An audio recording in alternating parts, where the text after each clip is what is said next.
This video is for you if you are running a short-term rental business or medium-term rental business who's trying to advertise and promote your business as a Google business listing. In this video, I am going to walk you through the main differences between a Google business listing, Google vacation rentals, and how, if you're listed as a short-term rental business on Google business listings, you need to pivot over to Google vacation rentals as soon as possible. Google are actively looking in 2023, moving into 2024, to removing all hosts who are listing their business as a short-term rental on Google business listings off the platform. It's already started. Listings are getting taken down without any rhyme or reason, and this is how to prevent it, and this is how to sort it to move forward into the new style of advertising on Google. My name is Mark Simpson, and I give hosts all over the world the tools, the tactics, the training, and the confidence for you to get more direct bookings and to cut down on Airbnb, Booking.com, and Verbo. And Google is a fantastic way of doing so. All you have to do is go back to the Boostly back catalog and watch the videos on bid on brand and how you can make your Google business listing as good as possible. Now, if you're a bed and breakfast, you're fine. Bed and breakfast, small hotels, keep doing what you're doing. This video is for you if you are running a short-term rental business or medium-term rental business who is trying to advertise and promote your business as a Google business listing. Now, for some of you, this will not be a short-term thing. This may not affect you until the back end of this year. For some of you, you have to act fast. For a lot of people who are trying to get listed but can't, this video is for you as well. I'm going to share my screen and I'm going to walk you through exactly what you need to look for, how you need to pivot, and how you need to change it. But most importantly, I want to walk you through what each one are. So let me just share my screen here. So we're going to go straight into a Google map. Now, this is a Google map as we know it. So for anybody that is on their phone or on their computer and they are looking at a Google map, what you'll notice at the present moment in time is you've got these little bed icons here. Now, these bed icons, they are Google business listings that are being listed as a place to stay. Anything with a car over, then that's obviously a rental company. Anything with a shop over, that's a shopping center. And you can easily identify the different ones. So if somebody comes into this location, which is in Spain, and is looking for a place to stay, they could be on the phone, they could have arrived in the town and need a place to stay. They could be just looking for general to see who's there, to see what's about. Then this is what they see at the moment. Now, what Google want to do is they only want to have hotels, bed and breakfasts, those sort of places come up on this map. Okay, that's important. They want to have hotels, bed and breakfasts. They don't want to have short-term rental properties. If you look at the T's and C's behind Google, they say to be on here, you need to have a front desk, so a place where somebody can check in. Now, short-term rental businesses, cottages, glamp sites, etc., you've been able to basically get around this for years, and Google know this, but what Google is trying to do next is they're trying to get a piece of the pie when it comes to Booking.com revenue, Airbnb revenue, and Expedia revenue. Because they know that so many people go from Google to the OTA platform because they charge the OTAs a lot of money for advertisements. So let me just quickly run a search. If I type in hotels in York as an example, what will come up at the top is all of these ad spots. So you've got an ad there. Ignore all of this on the right-hand side. But if I zoom in on the screen, what you'll notice then is you've got this is basically Google Vacation Rentals, which is I'm going to tap into and talk about in a second. And then you've got the organics here. So Google make a ton of money, a lot of money. We're talking millions in charging Booking.com and all of these places to come up when somebody types in a very generic keyword term in their search results. So for example, if you type in places to stay in York, again, these key tags and these keywords are very, very, very popular. So they're going to be charging Stay Central. They're going to be charging all of these that has an ad next to them a lot of money to be there. Now, at the same time, they also know that people are using their new platform and their new portfolio, which is Google Vacation Rental. Now, let me just quickly show you what that looks on a map. And this is this. So as you can see at the top, google.com travel. So Google vacation rental. Now this is where people can go and do flights. This is where people can go, things to do, hotels, explore, etc., etc. So if I bring it in here, and this is going to be the new style of what they want everybody to move towards. This is what I mean by Google vacation rental. So if I come and hover over these properties down here, you'll see that they've got a house, which is a home, which is holiday rentals. And you can see how you can click on them. So if I click on this one here, it takes me to their Google vacation rental page. You've got the images on the top, prices, reviews, location, about, etc. And all of this information is simply being pulled from a specific place.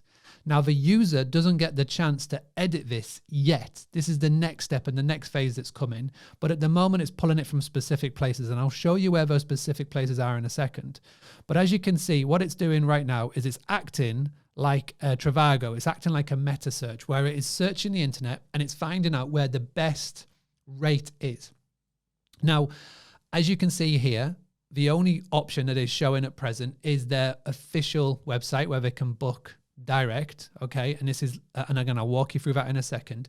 But what Google wants to do is it wants to pivot every short-term rental, every non-hotel, non-bed and breakfast to here. So it'll have a very clear holiday market and it'll have a very clear holiday rentals market. Now, this is fantastic exposure. It's what every one of us should be looking to be visible in, because as we know on the guest booking process, people start at Google and then they go down the filters and the funnels. Okay, so you need to be on here. Now, the problem at the present moment in time, and I'm recording this early 2023, the only place and the only way to get listed on there for your direct booking site is via your property management software tool, otherwise known as PMS. And these, at the present moment of recording, which is early 2023, are the only PMS providers that are currently listed on there. I've highlighted the Boostly partners. These are the ones that we partner with for our website. So if you're with Rentals United, Uplisting, Lodgify, Avivo, and Beds24, then you will then in turn be synced into your PMS from your Boostly site, where you'll then be listed on Google. So you don't have to worry yet. For everybody else who's currently not on this, they are actively in 2023 looking to add in more. So whoever your PMS is, keep pestering them, because then you can get visible on there. Now, the next step, once they've done this, is to be able to give everybody the opportunity to list on there, because Google are really making a big play on Airbnb, Booking.com. They do want a piece of the pie. Now, they've been talking about this for a long time.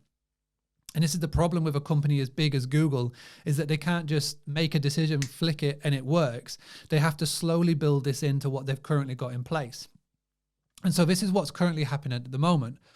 But when it does, you'll be able to log into your own Google vacation rental page and to be able to make amendments. Now, if I just quickly log over to our login, as you can see here with a Google business listing, you can log in right now and you can come in and you can add your business, add your property. And from the back of that, you can also manage what you see is visible. So once you've got something that is visible, you can then go in, you can add pictures, you can update the news, you can share new things, you can send people to there to leave reviews, okay? Because one of the biggest pain points that we have as short-term rental hosts is that it used to be TripAdvisor. So if you were to send your guests somewhere online to leave a review, it used to be TripAdvisor. But now TripAdvisor isn't really a thing anymore. And so you then start sending people to X, Y, or Z. The big advice at the moment is to send people to Google. But if you're going to send them to a Google business listing, then what's going to happen? Is those reviews going to go? Is it going to disappear? No, what will happen is that everything will get moved over to Google Vacation Rentals. I would still, right now, send people to leave reviews on your Google business listing if you have one, if it is verified, and if is a big word. Because as you will know on the platform, we've had so many people that have tried to register who then get a verification code, which says here, verification requested. But what happens is that these verifications are going through the Google system and they're going, well, this is not a short-term rental. This is not, a bed and breakfast. This is not a hotel. This is a short-term rental. We're going to not verify it. Or worse, there's businesses that have been verified that all of a sudden are getting taken off the platform. And the reason being is that bots are going around and the AI is going around and all of that cool stuff is going around Google, and they're trying to take them off the platform. They're trying to unverify it and remove them. Now, if you've got a Google business listing, please do keep having people leave reviews, because it does make it stand out. Now, if I come back to my Google map here and I highlight Casa Calbanca, they've got Casa Cristabel and Casa Annabelle. They've got 28 reviews and this looks lovely. Now, these will eventually get pivoted and moved over to the Google vacation rental listing. But at the present moment in time, you need to have reviews. So this is why it's important. So if you've got a business on Google, a business listing, and somebody's looking for a place to stay, the more your reviews you get on this, the more new content you have on it. It's like any other algorithm. It'll bump and be visible to more when people are looking on this. And millions of people do look at this. So don't rule it out. Now, this is becoming so powerful and so popular. As you can see here, Booking.com are even trying to advertise on the page here. This is why what Google wants you to do now is pivot over to their new model, which is going to be the way that we move forward with Google Travel. Okay. And what you will notice is that Booking.com will get into here.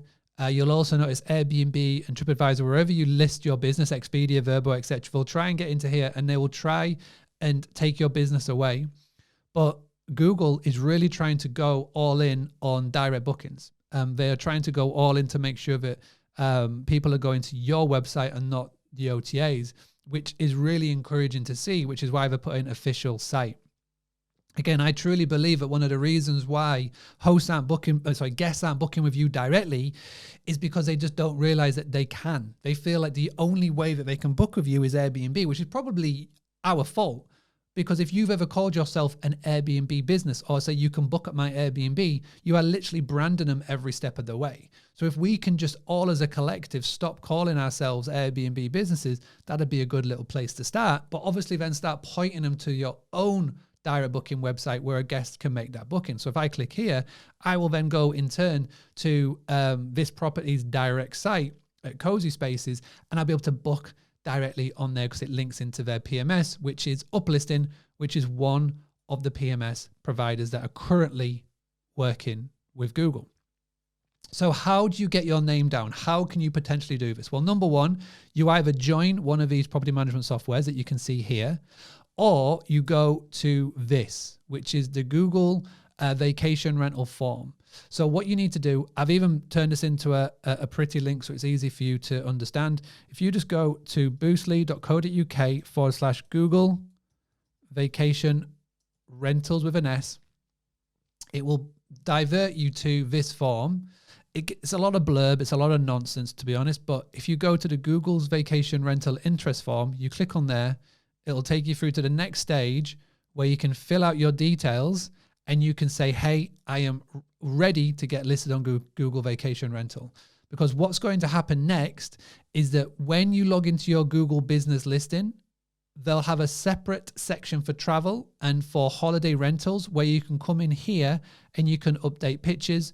You'll be able to update the text, because at the moment, this information is coming straight from Uplisting. Now, what we need to do, as you can see, the pictures don't look the best. They don't match. They look better on, obviously, Airbnb or Booking.com or one of our channel partners, but it doesn't look the best on Google. So we need to amend that. We need to be able to update the information, and we need to make sure that everything is correct in there. And that will be the next step. It's exciting, but obviously as well at the same time, you need to make sure that you're ahead of the game. So make sure that you're following Boostly, follow this YouTube channel. I've got some really good contacts that can guide us when it comes to Google. I've got a very good contact within Google who wants to work with Boostly members, who wants the direct booking sort of motto and mantra to be spread around. So make sure that you do tap into the Boostly YouTube channel. Boostly.co.uk/YouTube. Make sure you like it, make sure you subscribe and turn on the notification bell. And as soon as I get more information, I will let you know. The first people to find out, as always, will be the Boostly members. So if you want to come and join Boostly, we've got 2 packages. If you're between 1 and 6 properties, you can come and join on our light package. If you've got more than 7 properties, you can come and join as part of our pro package. Every single one of them comes with the tools, the tactics, the training, but most importantly, the confidence that you need to increase your direct bookings. It'll get you a website that you can be proud of. It gives you all of the social media content you'll ever need, email templates that you can literally put into practice now that will boost your direct bookings and to convert lookers into bookers. But also as well, it comes packed, jammed with direct training that you can implement that you need the help with most into your business. So with that being said, thank you for tuning in. Thank you for watching this episode of the Boostly podcast. If this is the first time that you've discovered us, then you've got a lot of episodes to go back on. We've got over 500 with interviews from other hosts, delving into the tools that they're using, but also interviews with some of the biggest people in this industry and sharing their knowledge to pass on to you on how you can increase your direct bookings. So without more being said, thanks for tuning in. Be proactive, don't be reactive, and let's go and get some direct bookings. Having a blast, gonna get it on the Boostly podcast. Boostly like Bruce Lee, cause it's so hard and the T is loose leaf. Making up those rhymes, don't write it, just do it loosely.